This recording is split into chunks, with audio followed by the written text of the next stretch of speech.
Hello guys, इंतहा खोखर। आज हम करने वाले हैं क्लास 7 की हिंदी का जीबीएसई का चैप्टर नंबर 3 जो है हमारा सच्चा हीरा विद एक्सरसाइज करेंगे। तो सच्चा हीरा ये चैप्टर हम लोग पढ़ते हैं। तो लेट्स बिगिन। सबसे पहले जो पिंक लाइन में दिया है वो हम पढ़ लेते हैं। यानी कि बिफोर योर डीडी होता है। प्रस्तुत कहानी में व्यक्ति की जान के साथ साथ उसके कर्म को भी महत्व दिया गया है। अच्छा ज्ञान अच्छी बात है, लेकिन वह आचरण में नहीं है तो निरर्थक है। इस बात को रोचक तरीके से प्रस्तुत किया गया है। यानी कि एक इस कविता में बताया गया कि एक व्यक्ति जो है ज्ञान के साथ साथ जो है कर्म में भी अच्छा होना चाहिए। अच्छा ज्ञान तो अच्छी बात है, लेकिन अगर उसमें कोई आचरण कर्म नहीं है तो वो ज्ञान किसी काम का नहीं। और इस प्रस्तुत कविता में यही सब दिया गया है। हम इसे स्टार्ट करते हैं पढ़ना। सूर्य अस्त हो रहा था, यानी सूर्य ढल रहा था। पक्षी चहचहाते हुए अपने में जा रहे थे, यानी अपने अपने घोंसले में जा रहे थे। गांव की जो कुछ स्त्रियां थी यानी औरतें थी, पानी लेने के लिए घड़े लेकर कुएं में चल पड़ी। कुएं की ओर चल पड़ी पानी लेने के लिए।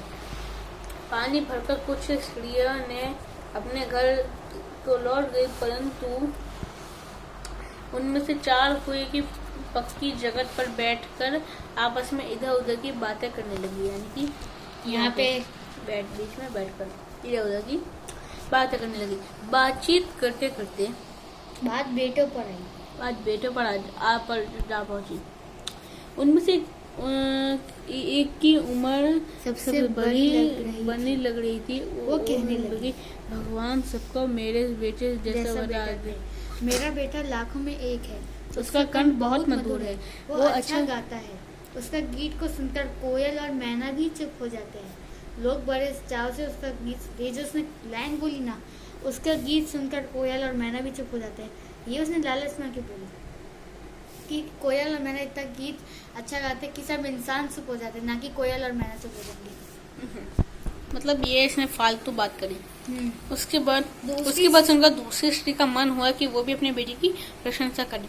यानी कि अब एक स्त्री अपनी बेटी की तारीफ करी है, तो मैं अब बोलेगी, अरे भाई इसके पास तो बहुत पैसा है, मैं भी पैसा कमाऊंगी। यानी कि अब इसने तो अपनी बेटी की तारीफ करी, क्यों मैं भी अपनी बेटी की उससे भी डबल तारीफ करूं।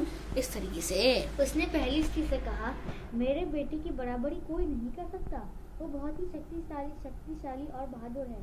वो बड़े बड़े बहादुरों को पछाड़ देता है। वो आधुनिक युग का भीम है। दूसरी औरत भला कैसे चुप रहती। वो बोल उठी, मेरा बेटा साक्षात बृहस्पति का अवतार है। वो जो कुछ पढ़ता है एकदम याद कर लेता है। ऐसा लगता है कि मानो उसका कंठ में सरस्वती का निवास है।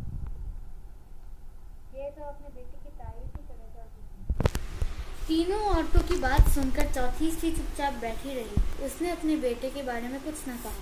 पहली ने उसे टोकते हुए कहा, क्यों बहन, तुम क्यों चुप हो? तुम भी तो अपने बेटे के बारे में कुछ बताओ। चौथी स्त्री ने बड़े ही सहज भाव से कहा, मैं अपनी बेटी की क्या प्रशंसा करूं।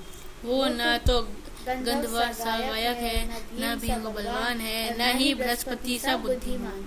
कुछ समय बाद जब वे सब घड़े सर पर रखकर लौटने लगी, तभी उस किसी का गीत का मधुर स्वर सुनाई पड़ा। सुनकर पहली स्त्री बोली, सुनो, मेरा हीरा गा रहा है। तुम लोगों ने सुना उसका कंठ कितना मधुर है। वो लड़का गीत गाता हुआ उसी रास्ते से निकल गया। उसने अपनी माँ की ओर कोई ध्यान नहीं दिया। इतने में दूसरी स्त्री का बेटा उधर से आता दिखाई दिया। दूसरी स्त्री उसे देखकर गर्व से बोली, देखो वो मेरा लाडला बेटा आ रहा है। शक्ति और सामर्थ्य में इसकी बराबरी कौन कर सकता है। वो यही कह ही रही थी कि उसका बेटा भी उसकी ओर ध्यान दिए बिना ही निकल गया। वे कुछ आगे बढ़े तो एकाएक तीसरी स्त्री का बेटा उधर से संस्कृत के श्लोकों को पाठ करता हुआ निकला। उसके उच्चारण से ऐसा लग रहा था मानो उसके कंठ में साक्षात सरस्वती विराजमान हो। तीसरी स्त्री ने गदगद स्वर में कहा, देखो यही है मेरा गोद का हीरा। इसे कौन बृहस्पति का अवतार नहीं कहेगा। परंतु उसका बेटा भी माँ की ओर देखे बिना ही बढ़ गया। जो तीन असली उसकी तारीफ कर रही थी, उनका बेटा कह रही थी कि मेरा बेटा ऐसा महान है, ऐसा महान है, वो उन्होंने उस पर ध्यान नहीं दिया और आगे बढ़ गए। अब देखते हैं चौथी स्त्री का बेटा क्या करेगा। वो भी ऐसे ही करेगा? नहीं, देखते हैं शायद। हाँ, वो अभी थोड़ी ही दूर गए थे कि चौथी स्त्री का बेटा भी अचानक उधर से आ निकला। वो देखने में बहुत ही सीधा साधा और सरल प्रकृति का लग रहा था। ये है चौथी स्त्री का बेटा, ये रही चौथी स्त्री। उसे देखकर चौथी स्त्री ने कहा, बहन यही मेरा लाल है। अरे बाकी अभी चौथी स्त्री उसके बारे में बता ही रही थी कि उसका बेटा पास आ पहुंचा। अपनी माँ को देखकर वो रुक गया और बोला, माँ लाओ मैं तुम्हारा घड़ा पहुंचा दूँ। मना करने पर भी उसने माँ के सिर पे से पानी से भरा घड़ा उतार कर अपने सिर पर रखा और घर की ओर चल पड़ा। देखिए, ये होते हैं बेटे। तीनों औरतें बड़े ही आश्चर्य से चौथी स्त्री के बेटे को देखती रहीं। एक वृद्ध महिला जो बहुत देर से इन औरतों के पीछे चलती हुई उनके बातें सुन रही थी, पास आकर बोली, देखती क्या हो, यही सच्चा हीरा है। वो औरत ये रही। तो ये था सच्चा हीरा, मतलब सच्चा बेटा। अब इसकी हम लोग एक्सरसाइज कर लेते हैं फटाफट से। स्टॉप। अभ्यास तो खाली ऑर्डर के लिए होता है, हम लोग करेंगे। अब स्वाध्याय। पहली स्त्री ने अपने बेटे की प्रशंसा कैसे की? पहली तो इसका आंसर आपको लिखना है। पहली स्त्री ने अपने बेटे की प्रशंसा की कि वो तो बहुत ही अच्छा। अगर आपकी सहायता के लिए मैंने यहाँ लिख के भी रखे। यहाँ पे आपकी सहायता के लिए मैं आपको दिखा देता हूँ। पहली स्त्री ने अपने बेटे की प्रशंसा कैसे की? मेरा बेटा लाखों में एक है। अच्छा। उसका कंठ बहुत मधुर है।